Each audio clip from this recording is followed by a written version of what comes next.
Good afternoon. Good afternoon. Okay. Now y'all know how rusty I am. Y'all know how rusty I am with this StreamYard. So I'm going to ask you to be patient. I'm going to go live on Instagram. I'm going to ask you to be patient with me throughout this process of coming to you live once a week. I believe the time that we all chose was, I think it's 7 p.m. on Sunday evenings. That is what I believe everyone agreed to. So I think that's what it's going to be. I'm going to go live weekly on Sunday night, 7 o'clock p.m. Eastern Standard Time. And I'm excited. I'm going on this journey with you all, which is just having this weekly wisdom. And we're going to review some things. We're going to have some guests. We're going to talk about all kinds of things. My hope is that it will inspire you to make some positive changes in your life. So thank you so much to everyone who has chosen to kind of rock with me. So we're kicking off today live with our first guest. Her name is Maggie, the substitute teacher. Some of you all know her from YouTube, from Instagram. She's on TikTok. I don't deal with TikTok. Y'all know how I feel about that. But she has a clip that is going viral. So let me give you a little taste of Maggie, and then we're going to welcome her up. All right. You asked about body count, coming back to body count, which was the last prompt. And you said, why do men want a woman with a low body count? And the answer is because we're not equal. And again, this is going to always be the fallacy and the flaw with feminism, because you're going to be fighting for an equality that does not exist. I'm not saying better or worse. I'm saying we are different. Now, it depends on what you want intimacy for. If you want to be out there doing it with everybody, you absolutely have your right to do that. Please be loud and proud. We want to see you coming. The men love women like that to have fun with. However, when you talk about love, when you talk about marriage, when you talk about a committed relationship, most of us, when you get to your old age, usually you have one, if you're lucky, like me, two great loves. You don't think about the string of casual sex that has been promoted and think of that like, man, I really got it all in. Most of us don't.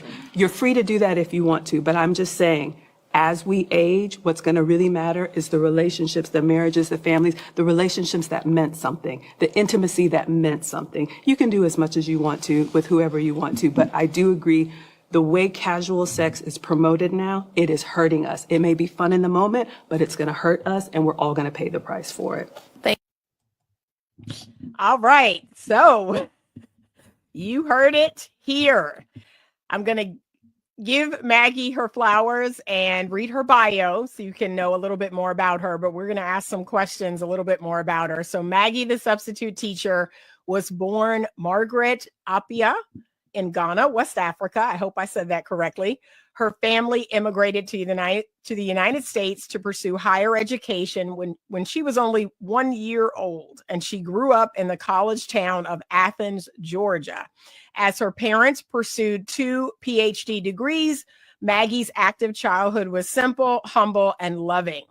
Always hardworking and smiling, she enjoyed school-related activities before coming home to a traditional nuclear family. Maggie's mom was her first example of a productive home life. She worked, went to school, and served dad and family every day. Maggie thought this was just normal. From early childhood, Maggie understood that family and relationships are the priority. She learned to wash, cook, clean, and date with intention. By 18, she had a steady boyfriend that she married after college. 10 years and 2 kids later, Maggie struggled to keep her marriage together with the demands of corporate America and a modern women can do anything mindset. Unfortunately, Maggie's marriage ended in divorce, but she and her ex-husband co-parent their 2 teenage sons well. Since then, Maggie has done a lot of work to stay feminine in her second relationship. In addition to her online cooking channel, Maggie is passionate about sharing the truth with young women that we can do anything, but not everything. So choose wisely and communicate effectively. Maggie, the substitute teacher, is passionate about food and femininity in her daily live streams. All right, y'all. Thank you. As I got through that, I had to read it from my phone because my printer is not working. Please welcome Maggie, the substitute teacher. Hey everybody. Hi. All right. Anita. I gotta work on my sounds. But everybody knows that I am working hard on building this channel. My YouTube channel's been in existence for about 6 years, but this live show is brand spanking new this year. So I'm a little rusty. I've been having people help me with my live stream. How are you, Maggie? How are you doing? I'm doing wonderful, Anita. Okay, great. Thank you so much for joining. Mm-hmm. So, that Dr. Daff, that clip is blowing up over on Instagram, but share with my listeners just a little bit about you, your story, anything you feel comfortable sharing. Mm-hmm. Well, hello, everybody. Good afternoon. So glad to be here with you all. Anita read my resume. So I guess, like she said, I'm passionate about food and femininity. I always say I'm just a mom on the internet, first and foremost of all the accomplishments. And I've had a lot of professional accomplishments and accomplishments on paper. But since turning 50 last year, life just has a seriousness now about what we spend our time doing. And I have had this impetus to really help younger women. I see myself, my younger headstrong self, in a lot of younger women. And so that's the position that I come from as far as trying to get in front of those mistakes that we can make that we don't realize it's going to take us off course. So that's what I'm passionate about. It's part of my brand, if you will, but I still say I have a cooking channel because that's how all of this started. Okay. Mm-hmm. All right. So your platform started with your cooking channel. Yeah. That was back in 2022, roughly. Mm-hmm. You were documenting your weight loss journey and substituting the foods in your diet. Mm-hmm. Tell me about what that journey has been like from then until now. Oh my goodness. I always say, I don't know why anything I say has gone viral. I go viral on accident, but for anybody who doesn't know me or doesn't know the journey, like Anita said, I started with a cooking channel. It was a pandemic hobby that took off. I started I was always cooking. Like I said, I've been cooking since, I like to say, 1842, when my mom had me in the kitchen with her. And I would just cook for the family, and then I would post the finished product online, starting on Facebook. And I think I have a knack for presentation, and we all eat with our eyes first. And so people started asking in the comments of the post, did you make that? How did you make that? What ingredients did you use? So I was just going back and forth and responding in the comments. And then one day I decided, let me just go live and show people what I'm already doing. Like a lot of people, I struggle with my weight. And so it's something that I accept. This is something I'm going to have to stay on top of. So I'm just documenting it in a way that may be helpful to others. Awesome. Okay. And clearly you've met your weight loss goal, and, you're staying fit and healthy. So that's exciting. All right. Tell me a little bit about the pivot that you made from like your cooking skills. You also had a finishing school, or you might still have a finishing school, but you talk about relationships and femininity. I know. And no, I'm not yet at my goal. Hopefully I'll get there. I've been kicking that can for way too long. So I have to be very transparent. In 23, I believe it was, I was actually invited to London to be a guest on the Just Pearly Things show. At the time, she had an offshoot that she was doing called Wife School. And she was taking herself and I guess other women through the reins of what is needed to be a good wife. And so I had an opportunity through the lead attorney to shoot my shot. And I told her, when you get to the cooking portion of your Wife School, I would love to teach that part. So she took me up on it. I flew out to London. We actually did film the cooking portion. It's still on live right now. I had a great time. Awesome. That's what I went there for. And I was going to be done with it. But I did get some really good advice from TLA at the time. He said, if you're already in London, just kind of stay around because you never know what else might happen. And sure enough, after the cooking portion during the day, she was doing a podcast in the evening, and she asked me, would you like to join the podcast? Now, in my opinion, I've never been on one of these. I don't know what it's about, but, when in Rome, I said, well, while I'm here, I might as well try. So we got all suited and booted. And then I'm sitting in this room with her and with MTR and with Melanie King and people I know and people I don't know. And I'm just listening to the conversation about relationships, and having had my own struggle trying to keep everything together, putting career first, and then having a second chance in love with someone from my childhood. I realized the changes that I had to make in order to maintain a relationship. So, long-winded version of, when there was a break in the conversation, I offered my opinion about what I thought the issue was between men and women giving advice. It was the very first clip that went viral, where I said, older women see themselves as younger women, compared to men see themselves in younger men. I didn't really think anything was that earth-shattering. We did the podcast. I came back home, put my apron on because I have a cooking channel, and I editor to clip up my speaking portions, because that was like a 3-hour podcast and I only had a few speaking portions. And so I said, let's clip up the portions where I was speaking, and I want to share that with my audience so people can see, hey, I did this podcast thing. Posted it, went to bed, woke up the next morning, and it was just everywhere. And that was my first experience going viral. So to answer your question, people started reaching out, like yourself, asking me to come talk about relationships. And it's just kind of been brought into what I already do. And that's why I say I make food and femininity content. Okay. Well, I love it. And it's needed, especially in this space. We've seen relationships between men and women devolve even further, in my humble opinion, since then. And it's making me sad that now, I said it last night, I was on a live panel show last night, and I said, the marketing for marriage is horrible right now. Like, no one wants to get married.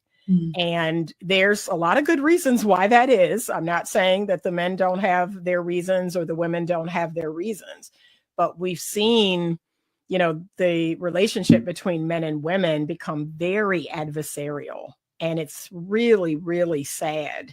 So how have people responded to you online across all of your platforms? I am just overwhelmed and so appreciative. I have so much support. Of course, public support. I also have a lot of private support. People email me or inbox me and tell me how they may, kind of ninja watch or watch from the clouds. And it's helped both men and women. And interestingly, I always believe, like I always say, the late, great Kevin Samuel said, we're the older women to teach the young. I always approach teaching younger women because I feel I can relate to that.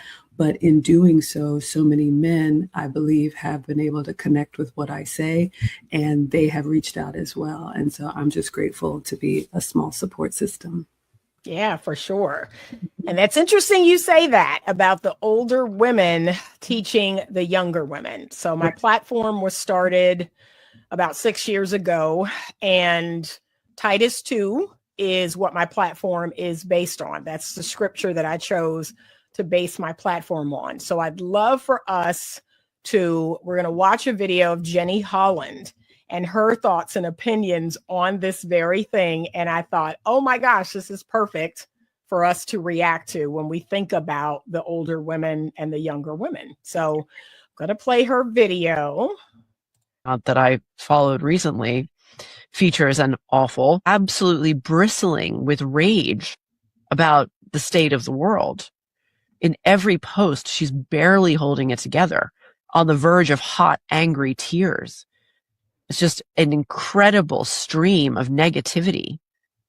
She goes on about how horrible it is that her husband dares to try to calm her down. And I thought she was bad. Then I read the comments. The level of man hatred in them was appalling. If it was men saying this stuff about women, they would be banned. One of the comments actually said, and I'm not joking, women see patterns of danger. Men are not used to seeing danger. What?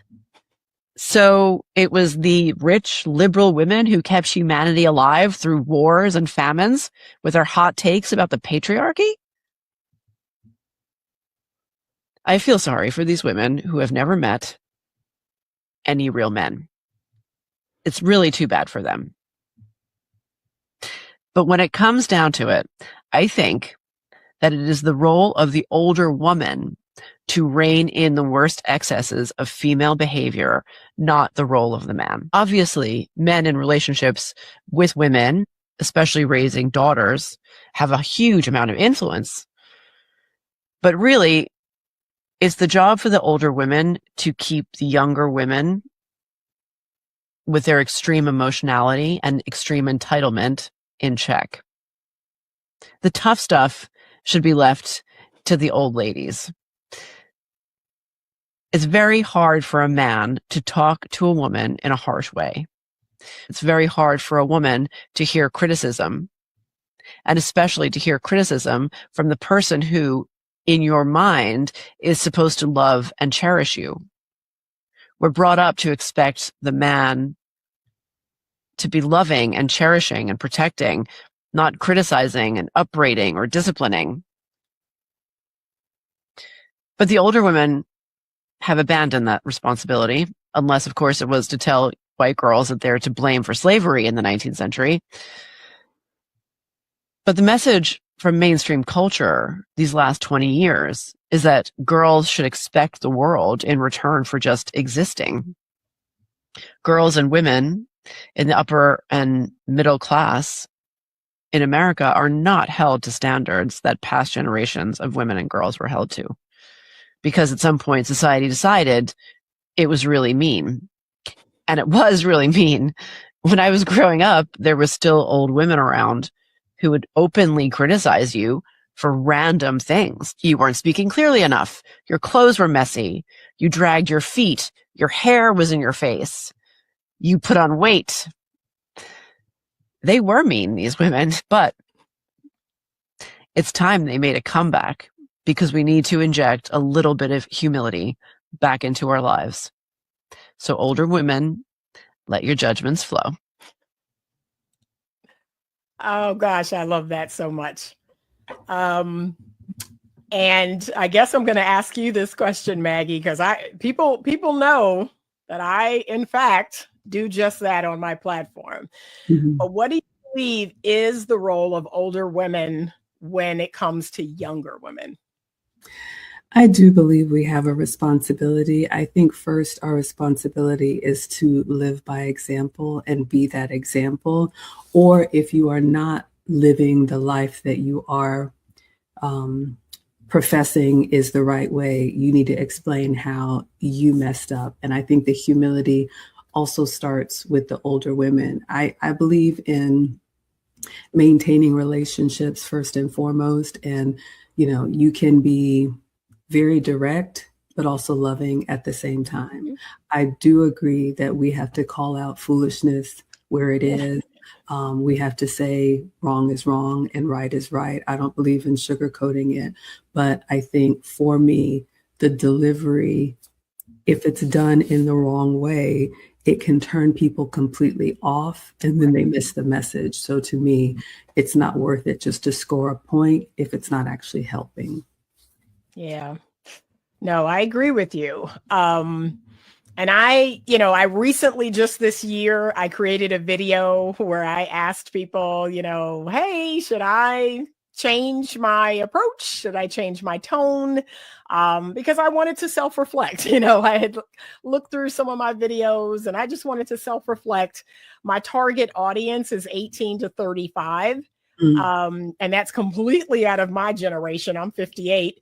So I said, okay, I'm going to reflect this year, y'all. I'm going to see if I can sprinkle some sugar on it and, make it a little bit sweeter. But like you said, just trying to maintain the truth. Yeah. And that's, to me, is critical. I can't lie to the young women. I want to tell them the truth, Yeah. but I said, okay, I'm going to work on sweetening it a little bit. Do you think younger women are receptive to the guidance of older women? It depends. And I know nobody likes that answer, but my approach has been, now that I've explained how I got here, everything I do is in response to people asking me. I try to turn back to the cooking, and then people want to talk about relationships. Yep. So if you ask me a direct question, I'm going to answer. I have created some spaces where women can communicate with each other and they can get coaching from me. All of that has been by request. I don't think that imposing what we do on others is helping, but if we are living the lives that others want for themselves, I think it's only human nature. My experience has been people ask, how did you get a man like that? Y'all have been together 15 years or you're married 10 years. Like, how do you make it work? That's the opportunity. That's the door opening where you can speak from your own experience. But I think the flaw, younger women, when they look at older women who are maybe trying to compete with them in the dating market, trying to date the same men, trying to be just as cool as they were when they were in their 20s, our ship has sailed. You know, we are golden girls now, and I think we should embrace that. So yes, I have had so many younger women tell me that I've been a resource to them. However, there are just as many that say, you know, be quiet, grandma, look at her, nobody cares. You just ignore it and let life teach them. Right. Yeah. No, I get something similar, but I'm a loud and proud older woman. I tell younger women, I am not your competition, not even close. Right. I don't profess to be. I'm Right. not going to dress, inappropriately. I'm not going to be in the club. I'm not going to be smoking hookah. I am a proud older woman. I have built a life I love. So I can't imagine going back to those days. So I'm with you on that one. No, thank you. Okay. I'm going to take a moment, and y'all, like I said, y'all know I'm rusty. Okay. So, Dr. L has been helping me, and other content creators, helping me with StreamYard. He likes to greet everyone as they come in. So I'm going to greet some folks now. Let's see. Highway 20 Skinny says hello. Yoli, thank you. Says, hey, good afternoon. All right. Good afternoon, guys. There we go. Lost in Translation Podcast says, hi, Maggie. All right. We're just going to say hello to some folks. But like I said, y'all, I'm struggling over here. I'm going to get there. All right. Keys, 3804. Maggie's the best. Okay. I'm trying to read from afar. Rhonda Payne. Hello, Maggie, the substitute teacher. Okay. We're bringing in some folks. Let's see. Brina, 1823. Thank you. Thank you so much. I appreciate you all. I appreciate you joining us. Okay. We got, let's see, Melanin Goddess Evolution. All right. She says, hello, Miss Anita. Hello, Maggie. Thank you. All right. Chasing Grace says, hello, everyone. Thank you so much.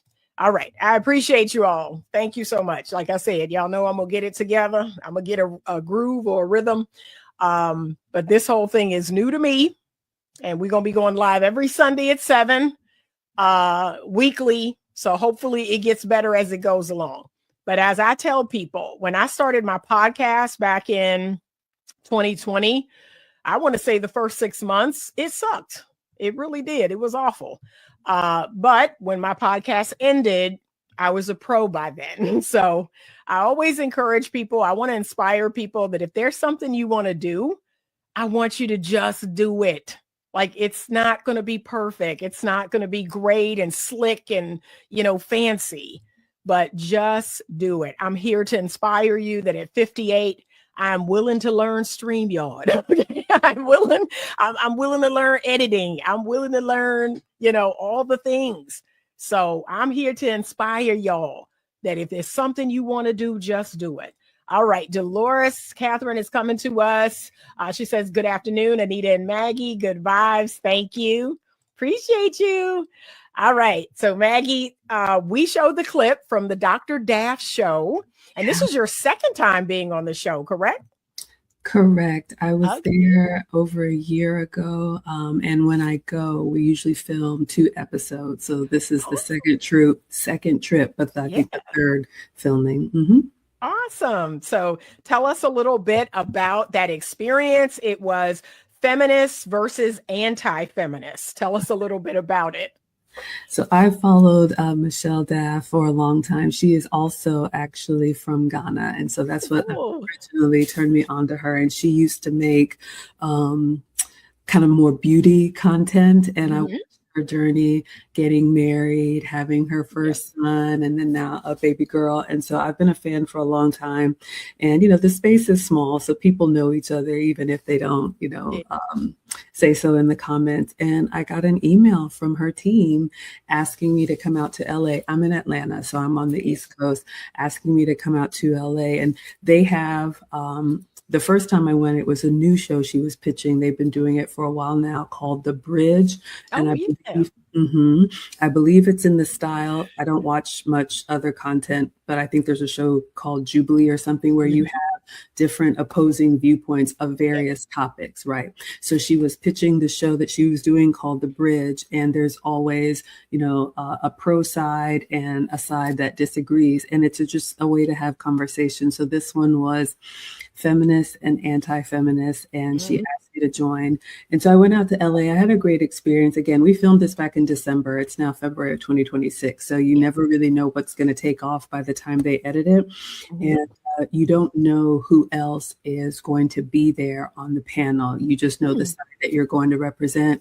And she has questions, and then you answer the questions, and then defend your points. And so I just try to be consistent wherever I go and speak to whatever my values are. If you ask me in person, if you ask me on a podcast, if you ask me here, I'm the same Maggie, but I had a wonderful experience, and the exposure is great if people are looking for this type of content.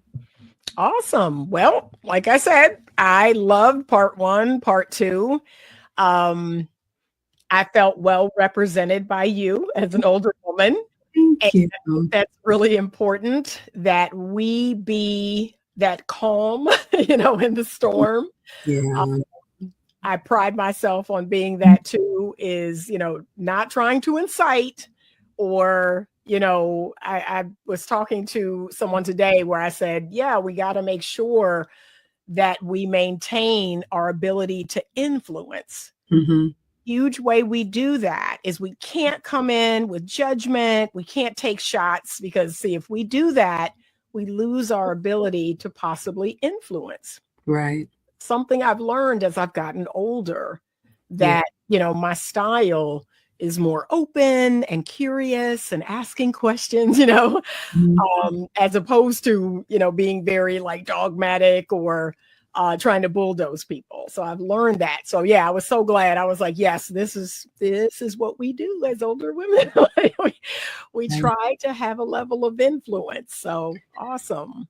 Okay. It's true. I think we've all seen these podcasts or debates where it just dissolves Yeah. into something very embarrassing, and Yeah. then that is what is remembered. And for me, it always comes from a position of, I'm really trying to be helpful. Right. I also want to lead by example. So if I'm coaching my students to communicate well, to think before you speak, to make sure that you keep your emotions in check, Yeah. yet you see me on a platform, even if I feel very passionately about something, I am just completely neurotic about it. You shut Yeah. off, and then you're just kind of in this, make it stop mode.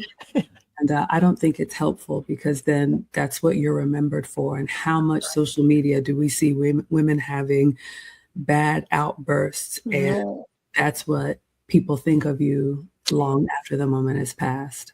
I agree. I agree. I had the honor of going on a Red Pill podcast last year, Rich Cooper. And, he's been in this space. He's written The Unplugged Alpha. And it was interesting because, they will try to incite women's emotions. Yeah. And I didn't fall for it. Like, I wasn't falling for it. And when we were off camera, he was like, well, I gotta say, Miss Anita, like, you're the first woman I've had on my show in a long time that stayed cool, calm, and collected. I was like, yeah, I'm not 21. Yeah. This ain't my first rodeo. So I was It's, like, yeah, and you bring up a good point. People will try to get a rise out of us. yes, We yeah, have an opportunity every day to be offended. And if you yeah, allow people to trigger you that easily, you're going to spend the rest of your life, punching back, punching yep, down, trying to clap back. And then yep, I guess if that's how you want to spend your time, but to me, it's just not useful. It's not a yeah, good example as a woman, as a wife, as a mother, as, any of those things. And I wonder sometimes a lot of these spaces, do they really want solutions or do they just want eyeballs? right, right. Mm. And that's something that, I made a commitment to a long time ago. Some of my content goes viral, some of it hits a nerve, but I have tried to stay committed to not bashing other people, to not inciting other people. Like I've really and I have even gone over my thread and deleted things that I was like, okay, do I want this to be a part of my brand? Mhm. Because you're right. I too don't want to just give in Yeah, to what gets clicks, what gets eyes. I want to be a person of integrity. I want to believe that I am actually helping. yeah, I want to be on the side of really trying to improve, our community, women in general, because last summer, I was on someone's podcast and I said, yeah, sometimes it doesn't feel good to be a part of this gender. Like, sometimes I'm embarrassed, to oh yeah, be a part of this gender, some of the things that we say and do. And yeah, and I was encouraged to just continue to be a good role model. absolutely. I So, think that's the way that we fight it. yep, Some people, unfortunately, are going to realize too late if they realize at all. And yeah, what I tell my students is you have to be willing to be that salmon swimming upstream and know that you're going to go against the grain and be okay right. with that. Yeah. No, I figured that out long ago. So, yeah, I'm so glad you're in this space. Thank Um, you. and you've collaborated with some great folks, some of the greatest. I mean, TLA is fantastic. Like, I know he's going through a health journey right now, a health issue right now, and my prayers are with him. But yeah, you've collaborated with some really awesome people.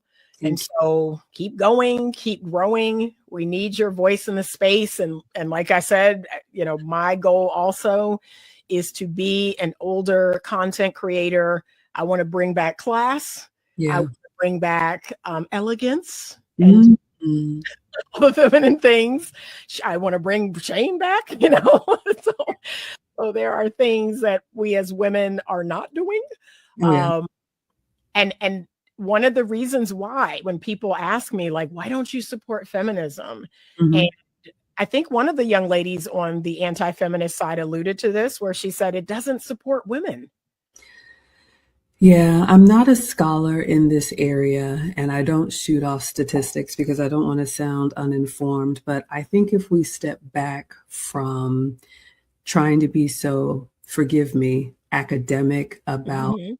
our life experiences, when you think about just the people that that you run into, unfortunately, the feminist movement, even if it started out with good intention, Right. if you close your eyes and think about a feminist today, it's not a woman that, in my opinion, prioritizes marriage and family. And for Yep. me, that is a hard stop. I Yep. think nuclear family, men and women, husbands and wives, moms and dads, boys and girls. I think that's where it all begins. And the older women that taught us and Yep. corrected us when we were young did that from their own lived experience. That's how it's been passed down from generations to generation. And I come from academia and I've got degrees and all of that as well.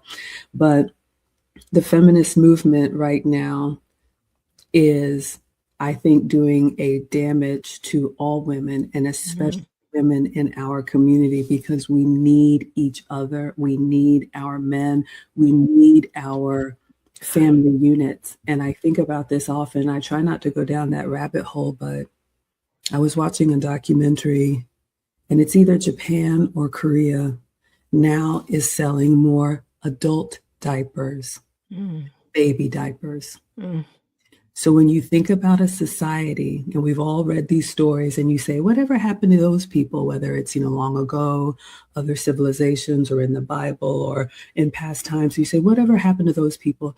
I don't want our community to be whatever happened to those people. mm. They're not Yeah. prioritizing the family unit. So it is that serious to me. And that for me is the reason I cannot get distracted with all of the other agendas that are vying for our attention. Yeah, for sure. Mhm. And we know, the birth rate is slowly declining. Right. I like you, and I've said this on every podcast I've ever been on. Marriage is the hill that I'm willing to die on. Yeah. We need strong families. Strong families build strong communities. Absolutely. And that's my concern is if the family dies, if marriage dies, if having children dies, what happens to us as a community, as a society? Absolutely. So it's scary. It's really terrifying. And that's what, Yeah. for me, when we see women acting badly, when we see women doing attention-seeking behavior online, it is a disturbing sight. It is a trend that I don't like. But for me and my efforts, I think it's better to promote the ones that are doing the right thing, to help Right. those, because where my heart really goes to, coming up the way that I came up in a traditional nuclear family, mom and dad, African values, American raised, I didn't realize how much of an advantage that was for me, just having that example, eating dinner together as a family. We didn't have much, but we took road trips for vacations. I got married right out of college. Our vacations were to Six Flags. This perception that marriage is supposed to be this endless trips and trinkets and just, somebody's supposed to fawn all over you. That's not real. And Yeah. so when I see younger women that maybe they didn't have the example, maybe their mom is more of a professional or a boss babe kind of woman, and they're just trying to figure it out, those are the ones that I move heaven and earth for, because I'm like, you're trying to do the best that you can without any support, without an example. All your friends are telling you, girl, you don't need a man. Your hot girl summer turns into a hot girl decade. You think you can be out here and have all the experiences and do all those things. And then when you're good and ready, the man of your dreams is going to see a value in that, and you're wrong. And a lot of older women, unfortunately, by the time they come to me, they've spent 20 years or more doing it their way. And now it's not as valued to the men that you actually want. Yeah. And that, here's the thing though, the thing that I'm seeing, and it's shocking, as someone, I was born in 68, and, we always, so if you all, I'm going to take you all back to Whitney Houston, that the children are our future. Okay. So I'm hearing that song, and we always expected a future. Yeah. Right? We live for the future. But here's what I'm seeing that's different in these newer generations. They are living for today. Yeah. They don't believe that they're going to wake up and be 58. Like, you're going to be 58. I remember being young. I mean, I think we can all remember when we thought 30 was old, right? And now we're 50 plus. And if we have our health, we may be a little slower with some things, but life really can begin and open up. I think, especially for those of us who made, I'm going to say, wise choices when we were young, this phase of life can be really sweet. It's Super Bowl Sunday. My man's coming over. I'll be cooking dinner, and we'll just watch the game and just enjoy a quiet night. I love that. Our oldest son is 11. The youngest is getting ready to graduate high school. And so one of the things that, again, was a benefit to me, the example that my parents set for delayed gratification. And you're not seeing that in a lot of young people today. But time is the greatest equalizer. You know, God willing, unless something tragic happens, we're Yeah. all going to wake up and be 50 one day. And that's one of the questions that Kevin Samuels used to ask women. What do you want life to look like when you're 40, 50, and 60? And a lot of them, it was the first time they had actually thought about that. And I don't fault women as much for that, because you always hear me harping on the biology. I think women, our nature being fluid, we're very much in the moment, sometimes emotional, sometimes chaotic, but I think we're really strong in the present. I think men, one of the things that they bring, one of the things I love about my man is their decisiveness, their leadership quality, being able to set a vision, letting you know what the goal is, and having a plan, 1, 3, 5 year, 10, 20-year plan. That's why we need each other. And so women, when left to their devices, I'm sorry, but I don't see a lot of older women who have wasted their prime years celebrating it now. Now, a lot of them are kind of scrambling to find someone to take them seriously, because they realize you woke up and now you're 40, 45, 50. And do you want to work full time for the next 30 years? Do you have it in you? And I'm going to say, I know I don't. So. Right. Yeah, it's a whole thing. So I guess the greatest piece of advice that I have for younger women and young men is, like you just said, God willing, you're going to wake up and be 50, 60, 70, 80. I'm shooting for 100. All right, I'll take it. Okay. Yeah. And that's a good thing.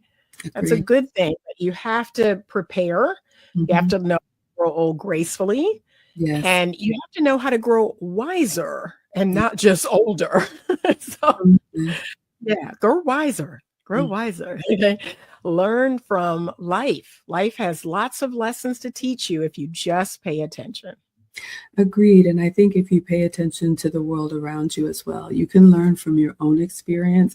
I think you can also learn from other people what to do and what not to do.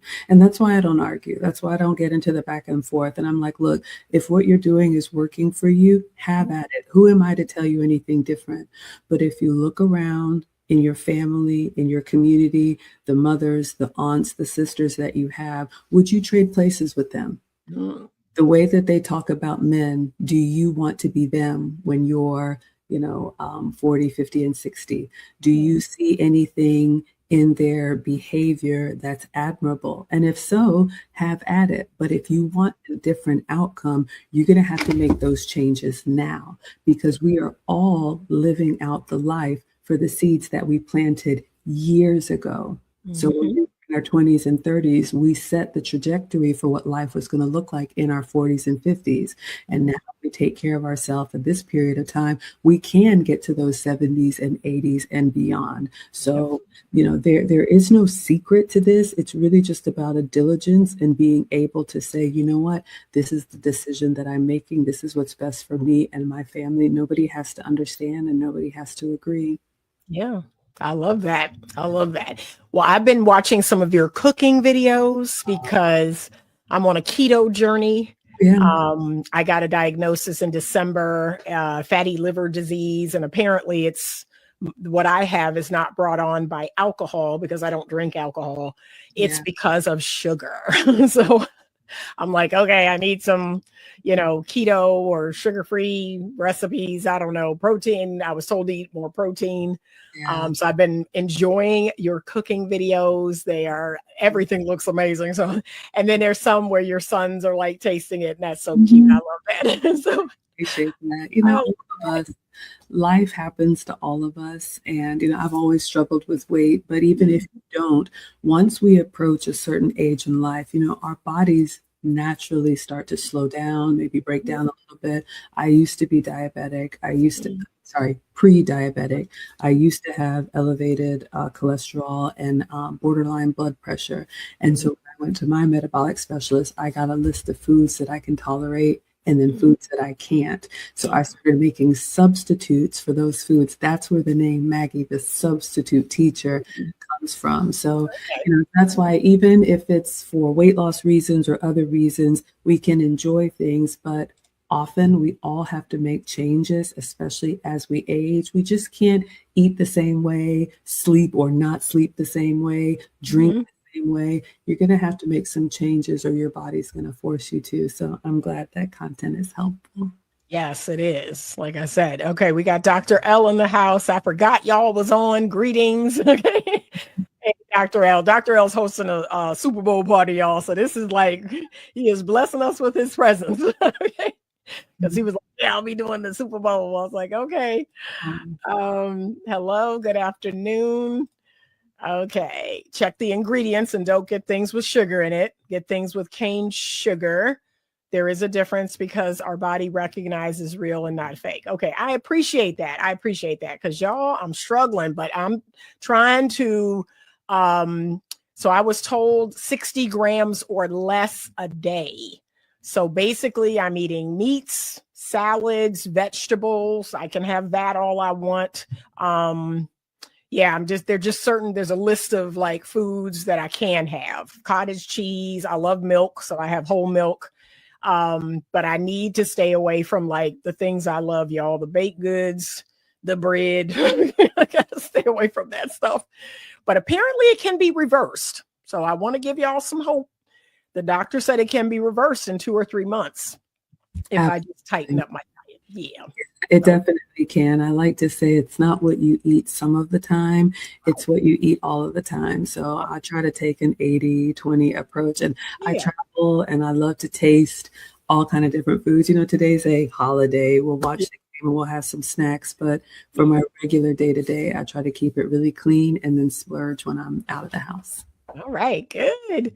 Okay, so Maggie, tell us what you have going on now. I saw something that just crossed my feed. I think it was yesterday. Tell me what you got going on now that you can share with everybody. Oh yeah, you know, it's kind of coming down the the downside of slowing down, Mr. President. That's my man. You know, asked me to kind of be more available. When my channel started, you know, like I shared with you, I was just cooking, and then the relationship content started, and people would ask me in the comments, you know, Maggie, do you have a book? Okay.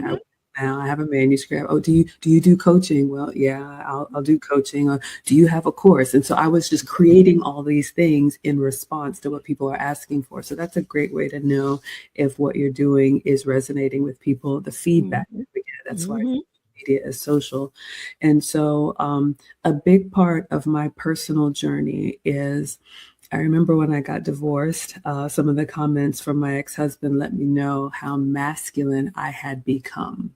And I didn't realize it. I just thought I was chasing that, you know, that goal, that next promotion. I had become competitive, you know, louder, harsher, all of that. And for me, the divorce was very humbling, and one of those things where I'm one of those people that I work really hard at things, and usually it turns out successful. And so to have a failed marriage, that was a huge check to my ego. Yeah. When I reconnected with Mr. President, who was somebody that I grew up with, he sat me down on the second date and he said, these are my expectations. This is my timeline. This is what I will do for you. And this is what I need from you. And I had never had anybody just kind of shoot me straight like that. And I was thinking to myself, does he know who I am? But then do I want to go through that, you know, again? And so I realized, he said, he was on an executive track to be one of the Black VPs in Atlanta. And I said, you know what? He's going to be in those spaces, and I need to make sure that I am a complement to him. So I enrolled myself in finishing school, and, you know, a lot of the femininity stuff that I love, I teach from what I learned. Long-winded version, Lucy and I did start a finishing school, and we teach ladies, a finishing school for the modern woman.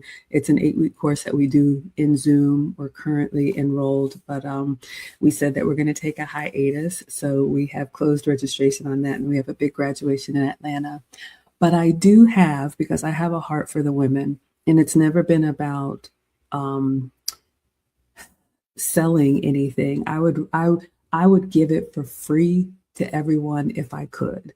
And so for the women who, in my opinion, are walking the talk, meaning they are doing what they say, meaning they have marriage, meaning they are prioritizing family, not, oh yeah, I want that too, but I got a train wreck behind me and can you help me clean that up? I started a young mothers club and a young wives club, but I've combined those into the Maggie Wife School. And yeah, we meet once a month. It's just a session that I have. It's completely free for women under 40 who are married, who, like I said, are doing the best they can with the limited support. And so I teach them from my own lived experience, the mistakes that I've made, and it also gives them an opportunity to ask me questions, what they're dealing with in their marriage, for support and for coaching from who really wants them to succeed. And so I will continue that. And, who knows, I have some other things, but, right now I'm at a position where I'm moving into that phase in life. And Mr. President said 2027 is my year. So who knows? So right. I'm excited for you. I'm excited. So yeah, I want to see those wedding bells, because I always tell my ladies, you're never too old to find love and to become the most feminine version of yourself. Yeah. I think we've all made mistakes. We've all made missteps. And yeah, in my mind now, I want to catch people young. That's my archetype is 18 to 35, but I have women 40s, 50s that look at my content. You're never too old. With a second chance at love, I 100% agree. That's my story as well. Yep. I think we have to understand and be honest with ourselves. Men are the ones that establish relationships, unless you're the type of woman who's going to buy a ring and propose, but I don't think that's what we really want. That's not the man that we would admire. So because men are the ones that establish relationships, they hold the criteria for what they're looking for in a wife. Most of the time when men marry, they marry because they want a family. And this is hard to hear, but ladies, men are not just like, I love you and you love me and I want to look into your googly eyes forever. A wife is a role. So you have to understand what that role is. And my man told me, I told the ladies last night, whatever Bible you believe in, the story of Adam and Eve, God made Adam and gave him dominion over the earth, name the animals, do all these things. So Adam had his purpose before Eve was created. That means the man's purpose is always going to come before his wife.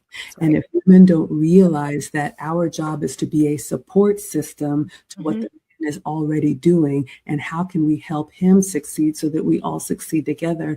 If you think that getting married means that he's going to swim over broken glass and bring you a lemonade so you can just sit back and look cute, you will be perpetually single. So having said that, most of the time men want a family, men want legacy, they want their life and their name and their memory to live forever. So if you are going to be with a man who wants a family, your best chance at getting what you want is in your prime years. Again, 18 to, you said 35, but that's that's beating the buzzer. Now, for those of us that are 40 plus, is it over for you? No, but realize you're not in your family building years. So men marry, they may want companionship. They still want a woman to be his first lady. Every man is looking for his first lady.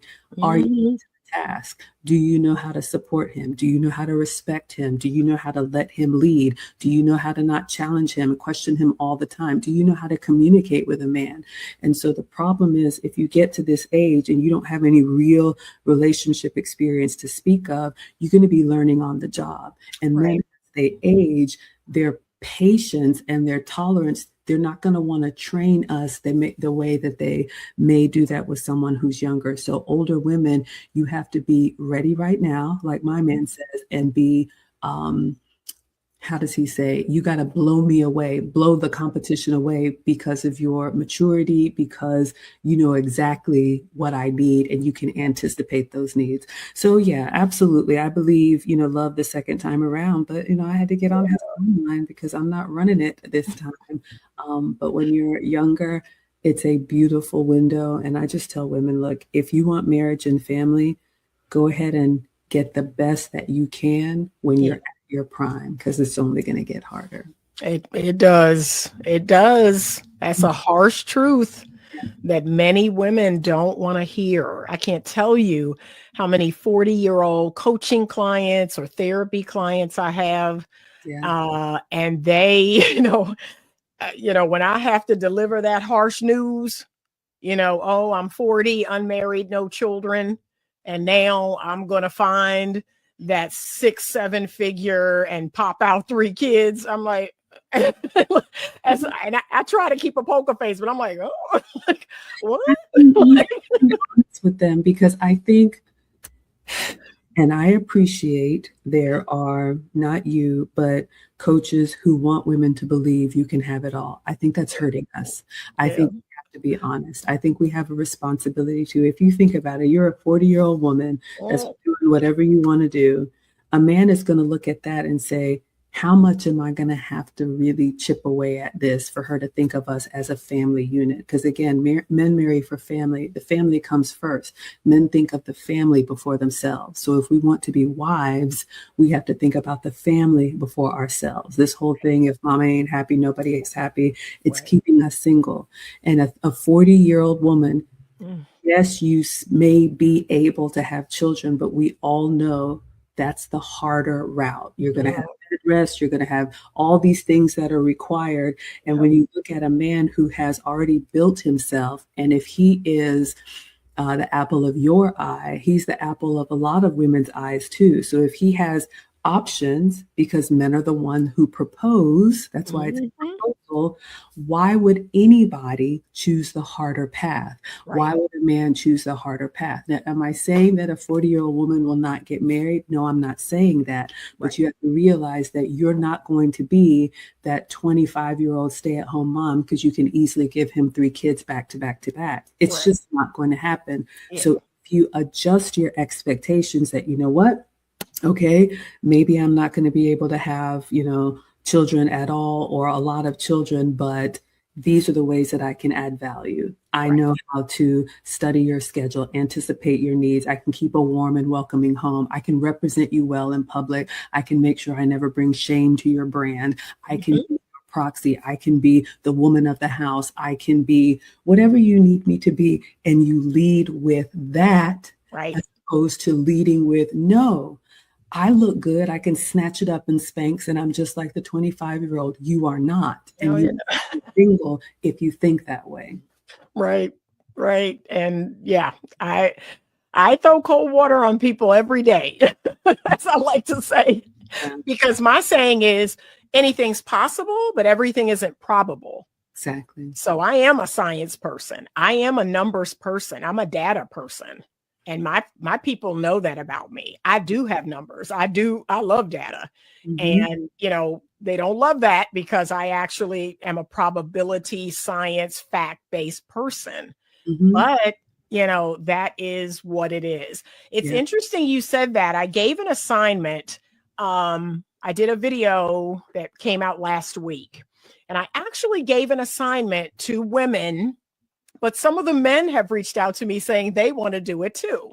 Okay. And the assignment was write a list of everything you bring to that man. Like literally tell me every great thing about you that he would want, right? Everything that's great about you, whether it's your character, your integrity, you cook meals, you keep yourself healthy and fit, you're attractive, like just literally write out what are the benefits of being with you, of being in a relationship or marrying you. And what I did was I did a part 2 to that video where I wrote out my list of everything a man would get if he became my husband. Okay. And I had men flooding in the comments. They're like, "Oh wow, like, oh wow, Miss Anita, I want dinner 3 to 5 times a week, and I want breakfast 5 days a week." I was like, so I really encourage people to do that. Like, get clear about what your value is to a good man, right? Yeah. And that's the key to a good man. I think a lot of as women, when we listen to women who are speaking for men, we look at what we think is valuable, and all Right. of their accolades and all of those traits that maybe mean something to you and your girlfriends. Yeah. You could look at that and say, that's useless to me. Okay, so you've traveled the world, you've been on every continent. That's See? great for you, but does the man that you want that? And that's one of the values that when we talk about older women teaching the young, the Mm, older women were teaching from grandpa or uncle or whatever. They had men that were coaching them, and so yep. they speak from that lived experience. And now that we have the breakdown of the family and so many single women that not only do have men, will tell you straight up they want men and have nothing but bad things to say about men. These are the ones that are spewing that venom into the young women and telling them, you don't need a man, you can do bad all by yourself. And then you Mm, think that that's gospel, and it is not. So yeah, I would just say, ladies, if you're going to do that assignment, which I think is a great self-reflection, find a man that you admire and respect. It could be a neighbor, a brother, an uncle. Have him look at that list and yep. ask him for his honest opinion. Don't just go blindly into the night saying that I'm great, I'm a 10, I have nothing to work on. Let somebody tell you, you know what, you got a little bit of a mean streak. You got a little bit of a temper. Allow somebody to coach you on that. I had Mm, that I shout when I speak. I didn't know that. mm. Someone told me that. And then I was like, ooh, okay, I can work on See? it. But if you don't allow people to correct you, you're just going to continue on thinking that you're wonderful. So yeah, run that list by the men that you admire and then see how many things remain. Okay. We had a comment here. Is it Keys? I guess it's Keys 3804. Why does that exercise make me uncomfortable? Doesn't say much for me, I guess. Yeah. I can pull mine up and I can tell y'all I have over 50 things on the list. Like you should have a substantial amount of things. Um and it's funny because I've had more than a few men look at this list and say, "Yup, yup, I love it. I love it." You know? So, yeah, it's a self-reflection. It It's a is. self-reflection, yeah, and we need that. I'm not going to disagree. I'm going to push back a little bit. And I know Killa, she's one of my day ones. Okay. Okay. Um, Ladies, if we are asked to self-reflect and it makes us uncomfortable, let's get away from the relationship topic because people get triggered by that. I remember when I reconnected with my man, he asked me to put a spreadsheet together of my expenses, and he wanted to know, how much do you cost? And I remember Mm, that moment, but I did it because he asked me okay. to.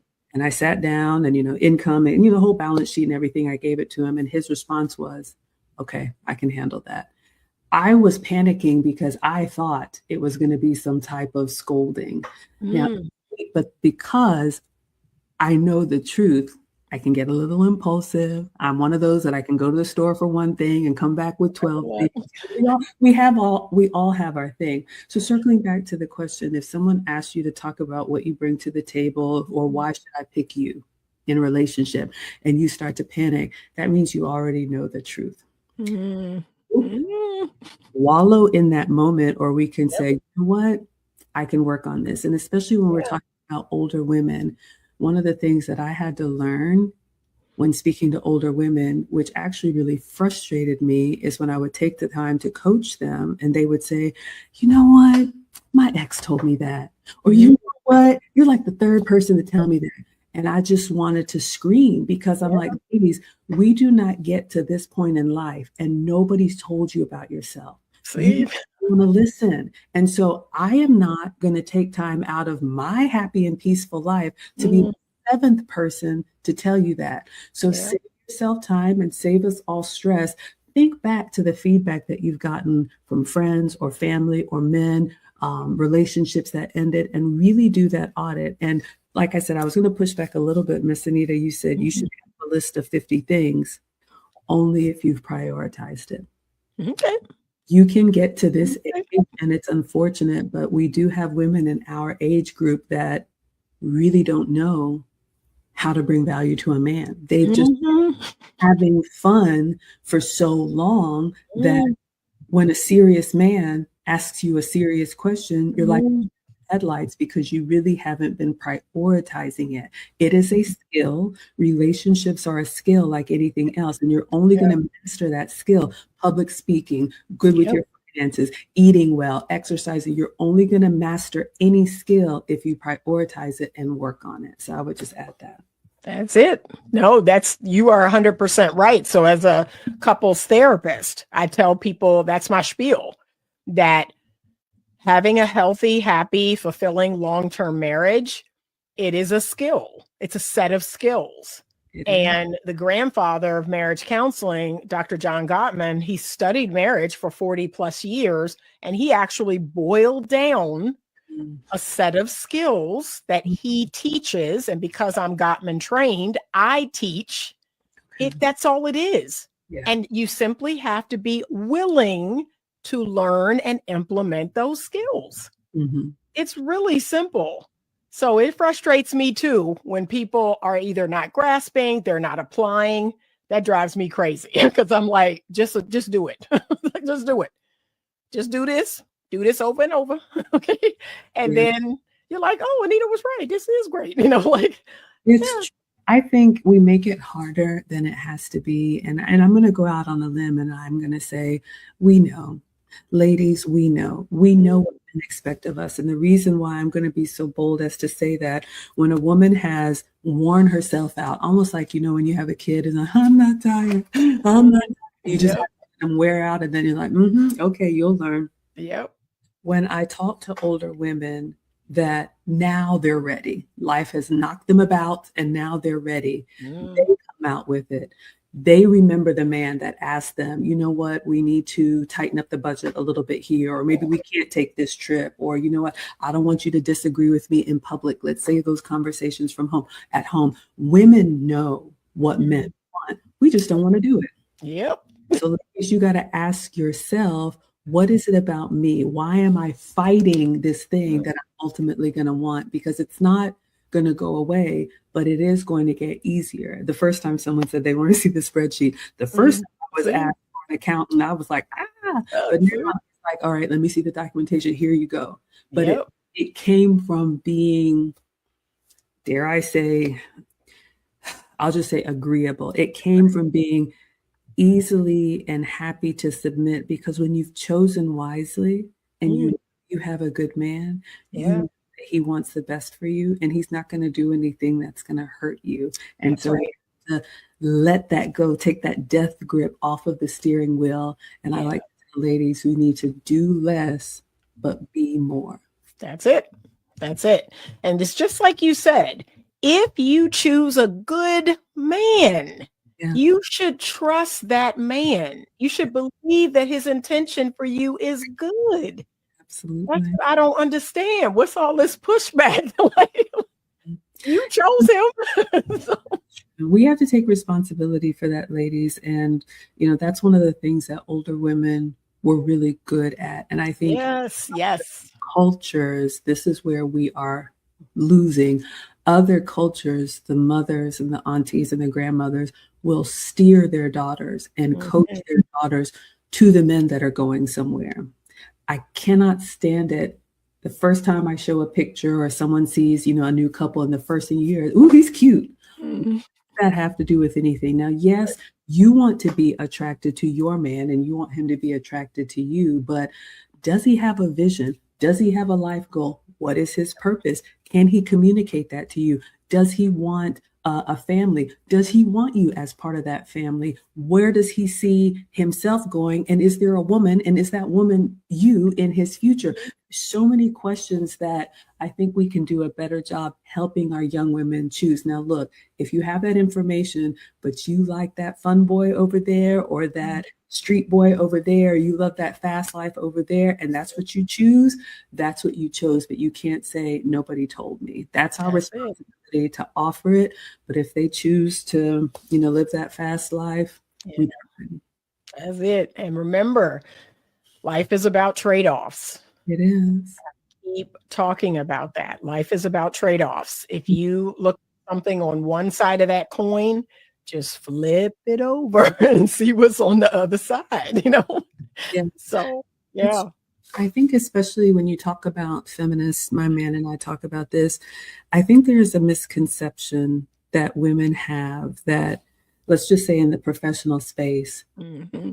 these, boys clubs, and they're just loving every minute of it, right? Mm-hmm. Realize how much men sometimes hate their jobs, hate that backbreaking work, hate the being out in the cold or the heat or the danger that comes with their job, but they choose that so that they can provide for the family at home. So when we think, oh, I want what you have, or I can do everything you can do, are we willing to sacrifice? Are we willing to get up get up early and stay late?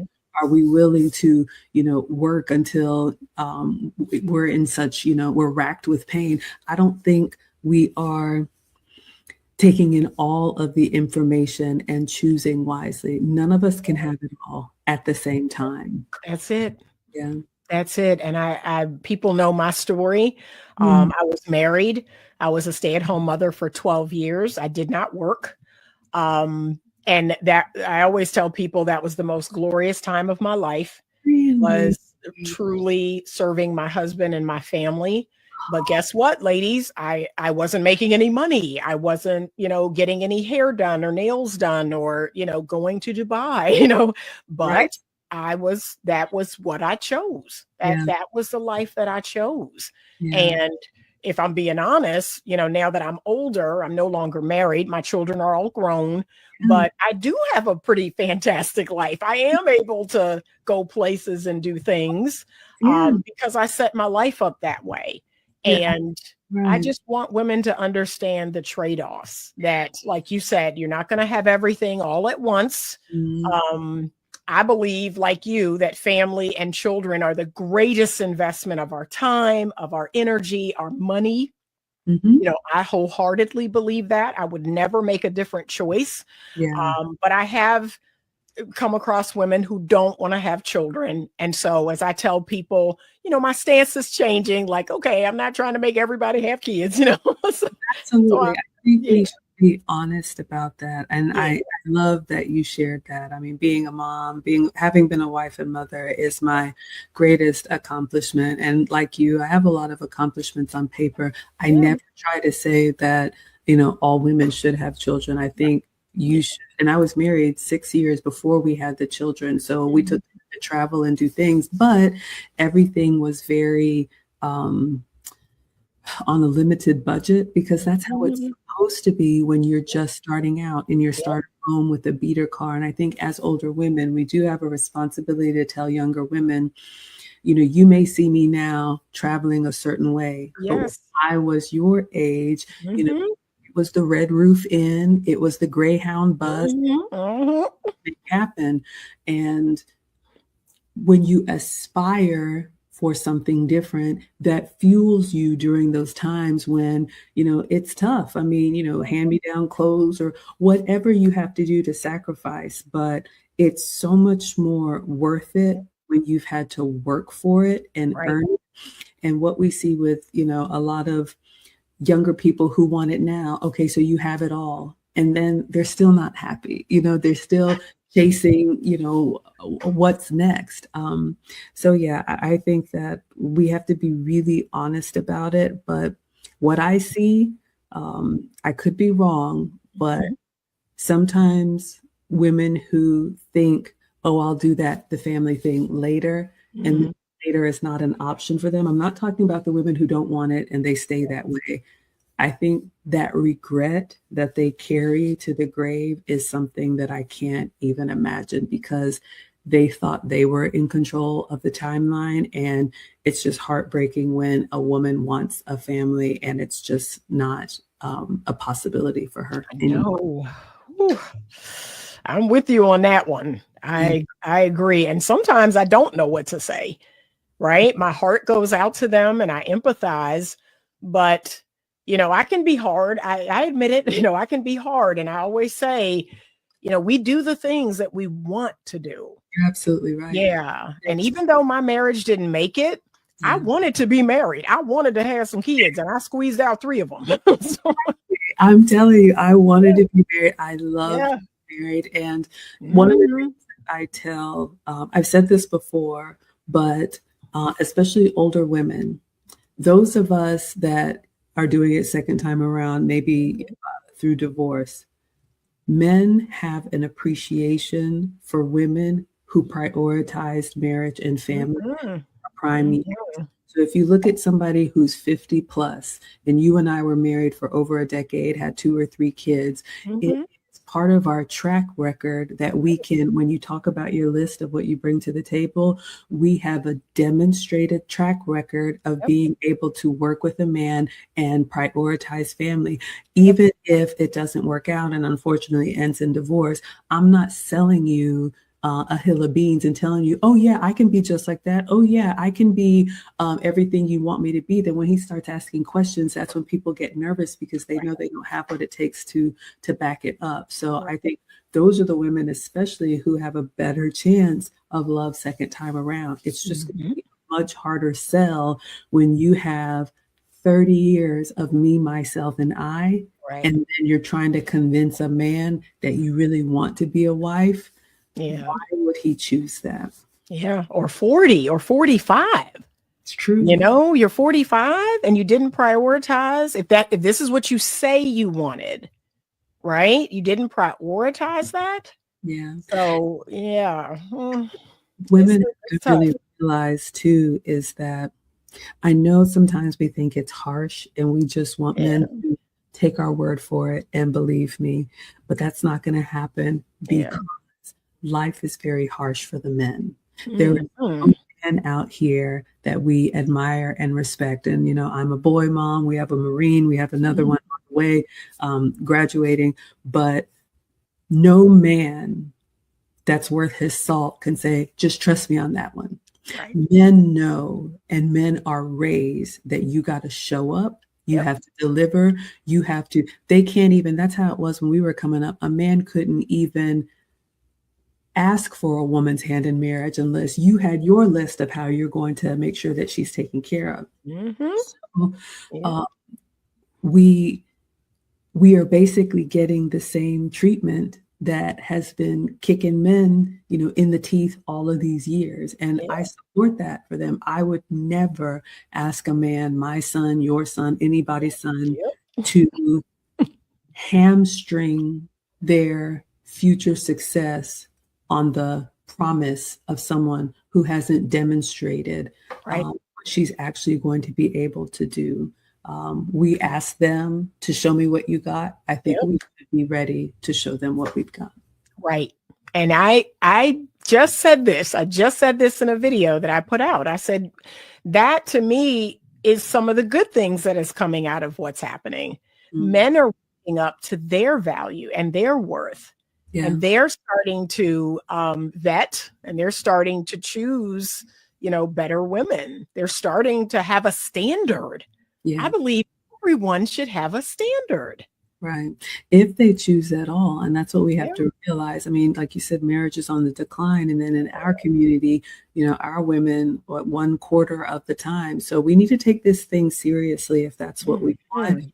Mhm. Marriage is very serious. And again, you and I are both examples. There's no guarantee, but if you go into it with positive intent and you give your best, it definitely puts you farther ahead. And yeah, absolutely have a standard. And the other thing we have to realize is we're not just competing in our community anymore. You know, one of the things that modern technology has brought all of us is that we're closer, we're Yep. easily accessible, and every day. And here's the thing, ladies, even when you have a man, I know there's always somebody who's, you know, chomping at the gate, you know, waiting for you to mess up. I'm not saying that you need to be paranoid about it, but you need to be always competing because we expect our men to be always working for us. We need That's to right.